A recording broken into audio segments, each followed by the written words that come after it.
This is a cooperative learning garden, so we try to do teaching here. Definitely our production is way down this year because of the drought and the high winds. It's been really hard on things.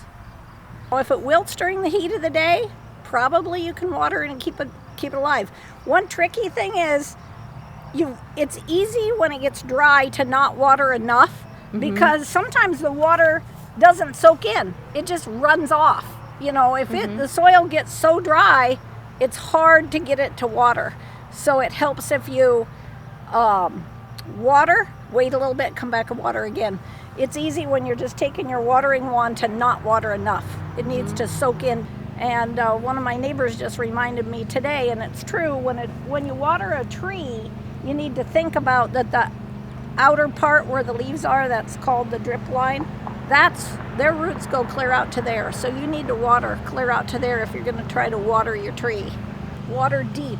You know, like at home, I have a small place that I have a few flowers, doesn't get a lot of rain because of the roof line.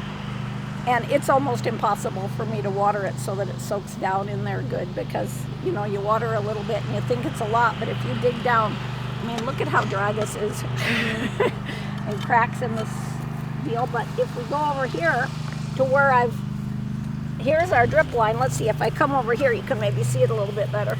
So here's my mulch, and I've used my drip irrigation. You can see it got out to about there. So there's some moisture there.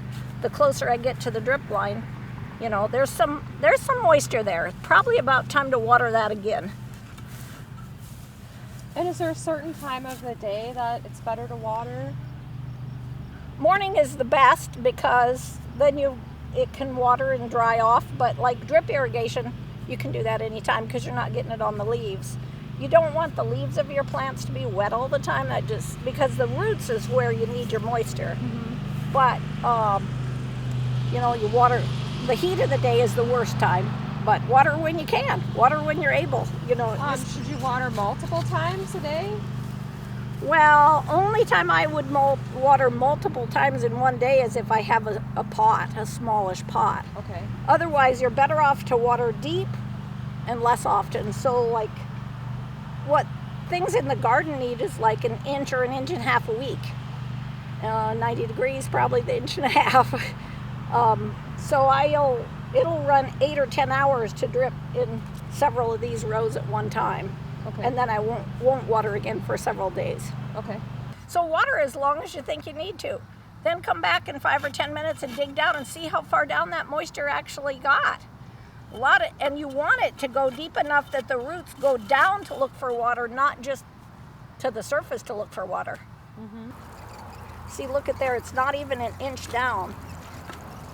So you're gonna have to come back again and water again and let it soak down because you want it to be watered down where the roots are, which is 2 or 3 inches down, not just on the tippity top.